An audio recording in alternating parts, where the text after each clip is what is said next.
Ini kita lepaskan, baru bisa kita buka tabungnya atau kita angkat. Cara melepaskannya pengait itu bisa kita tarik seperti ini. Jadi bagian tangan kiri tahan, bagian tangan kanan ini tarik ke atas. Seperti ini. Ini udah terlepas. Kita dorong, kita tarik keluar, baru kita letakkan ke depan. Bagian sini kita longgarkan dulu ya. Baru bisa kita tarik untuk tabungnya.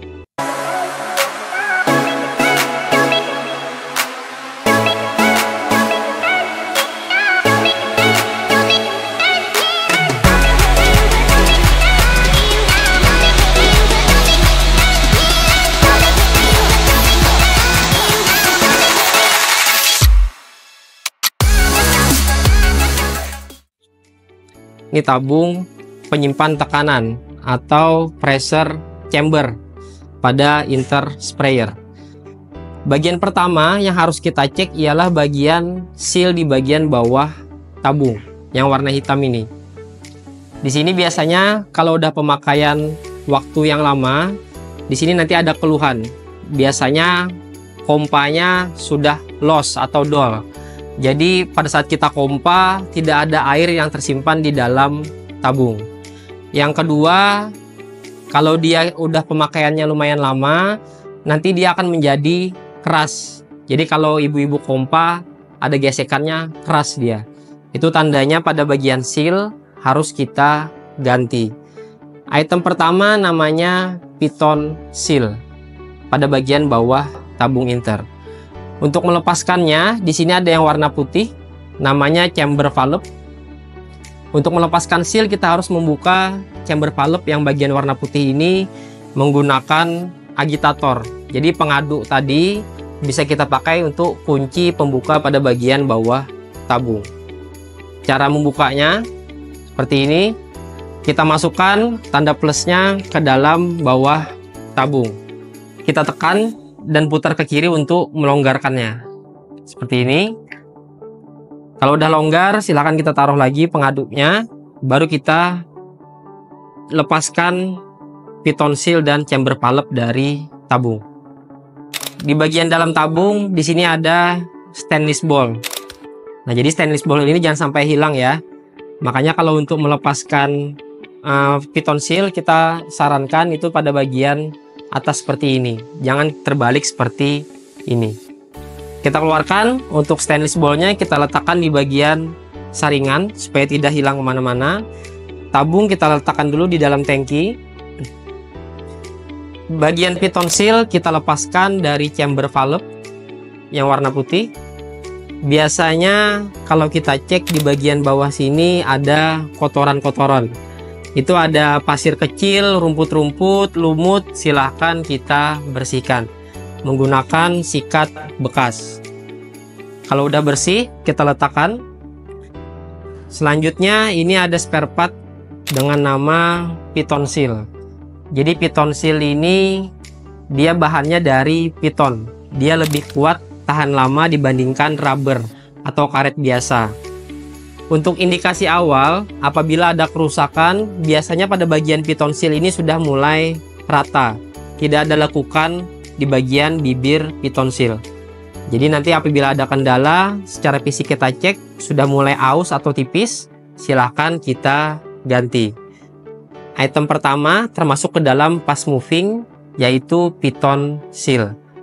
Masa pakainya kurang lebih 6-8 bulan.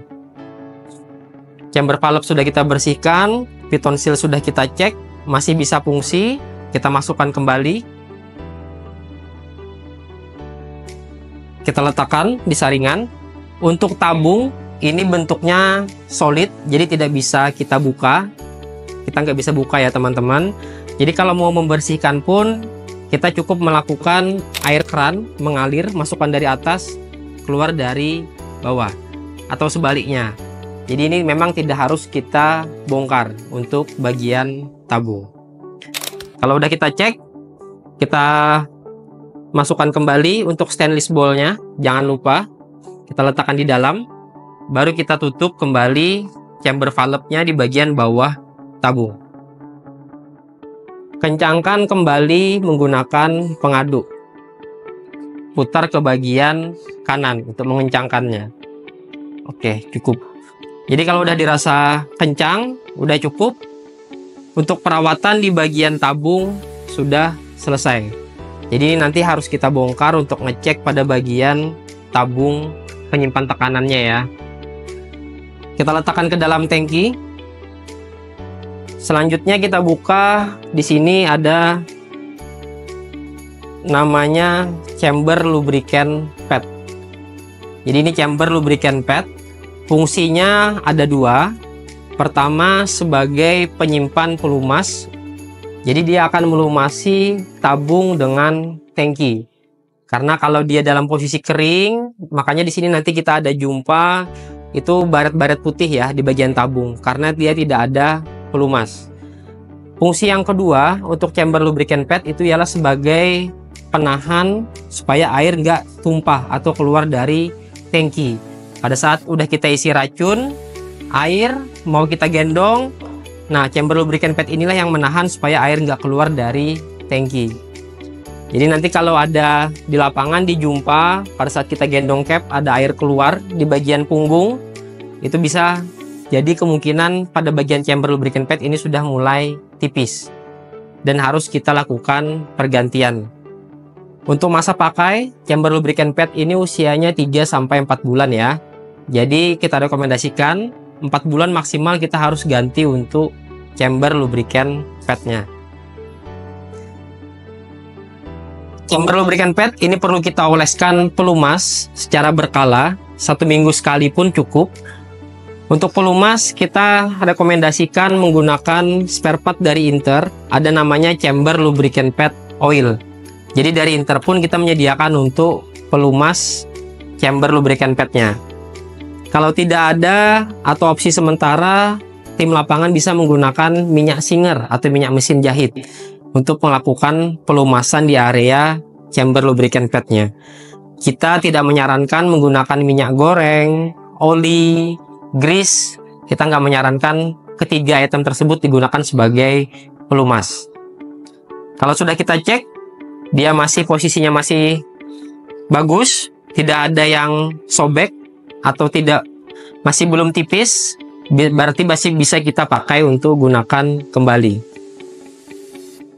Cara memasukkannya, setelah kita lakukan pengecekan tabung, ini tutupnya kita masukkan dulu ke bagian bawah, baru chamber lubricant pad kita masukkan ke dalam tabung.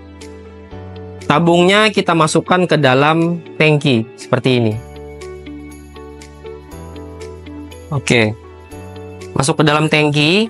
Jadi nanti kalau kita mau melumasi untuk chamber lubricant pad, yang kita lakukan pelumasan itu ialah bagian putihnya, jangan di bagian tabungnya ya, karena itu pemborosan akan cepat habis.